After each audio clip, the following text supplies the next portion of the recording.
एक कॉलर को भी शामिल करेंगे। बुशरा, अस्सलाम वालेकुम। अस्सलाम वालेकुम। कैसी हैं? बिल्कुल ठीक जी, फरमाइए। आपसे डॉक्टर बाकर से मेरा सवाल है कि ये जो होमोसेक्सुअल लोग होते हैं, खासतौर पे मर्द हजरात, हाँ। एक तरह की एडिक्शन ही है जहाँ तक मैं समझती हूँ। तो इनकी तरीकी क्या होती है और इनको कैसे ठीक किया जा सकता है, क्योंकि इनकी वजह से इनकी फैमिली भी सफर कर रही होती है। फैमिली तो सफर कर रही होती है। आप साथ रहिए और हम इस पे बात करते हैं होमोसेक्सुअलिटी। देखिए, दुनिया में अब ये बड़ा मुश्किल है। पहले हमारे टीवी पे ऐसे मौज़ूआत पे लोग बात नहीं कर पाते थे। अच्छी बात है कि अब बात कर लेते हैं और उसका हल भी सुन लेते हैं।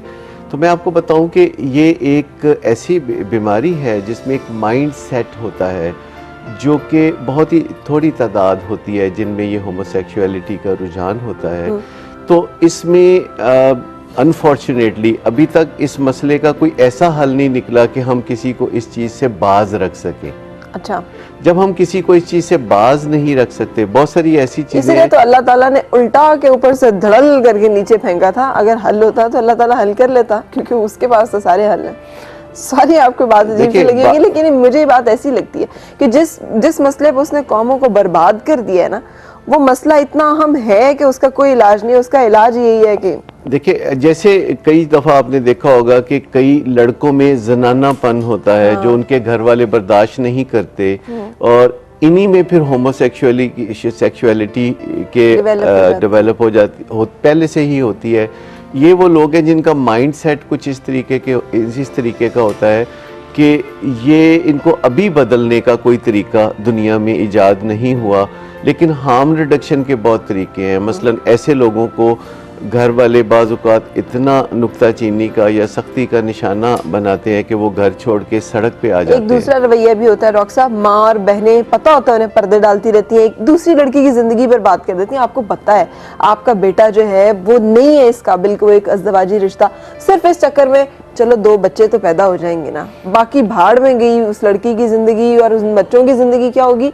एक ऐसे मर्द की शादी कर देते हैं, दिस इज मोर पेनफुल, बजाय इसके कि वो घर से भाग जाए और वो जो करता फिरे वो तो चले है ही है। ये हमारे यहाँ जो काम किए जाते हैं वो अंजाम सोच के नहीं किए जाते। We don't begin with the end in mind. हम सोचते देखा जाएगा, चलो ये तजर्बा करने में कोई हर्ज नहीं। हम किसी की ज़िंदगी की बुनियाद पर अपने तजर्बे बाज़-औक़ात कर रहे होते हैं कि चले हम ये करके देखते हैं, अगर इससे कोई मसला हल हो गया तो ठीक है, नहीं तो फिर पहले हमारे पास मसला तो है ही। तो ये होमोसेक्सुअलिटी का या जिन लोगों के अंदर जनानापन होता है, आप कह रहे हैं कोई इलाज नहीं, इसका दुनिया भर में अभी तक कोई इलाज नहीं है।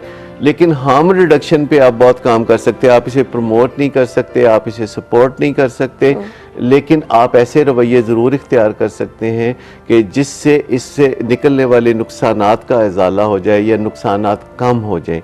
अनफॉर्चुनेटली अभी तक इन बीमारियों का इलाज सामने नहीं आया, और ये उन महदूद या चंद बीमारियों में से एक है जिसके बारे में अभी तक काउंसलिंग, साइकेट्री, साइकोलॉजी बेबस पाई जाती है। मुझे तो इस पे अफसोस है कि इनको माजूरों की फहरिस्त में डाला, हालांकि ये माजूर नहीं, ये जालिम लोगों में से हैं। ये वो लोग हैं जो जुल्म करते हैं अपने साथ भी और दुनिया के साथ भी, उन लोगों के साथ भी जिनके साथ रिश्तों में होते हैं। तो एक अलग कैटेगरी बनानी चाहिए जिसमें जालिमीन को रखना चाहिए, इन्हें उस कैटेगरी में फिट करना चाहिए। अनफॉर्चुनेटली ये आपके जज्बात जो हैं ये पब्लिक ओपिनियन है, पॉपुलर ओपिनियन है, लोग ज़्यादातर ऐसा सोचते हैं। लेकिन अल्लाह के भेद मैं आपको बताऊं, अल्लाह ही जानता है कि किस तरह उसने एक मर्दाना जिस्म में जनाना जहन रखा होता है।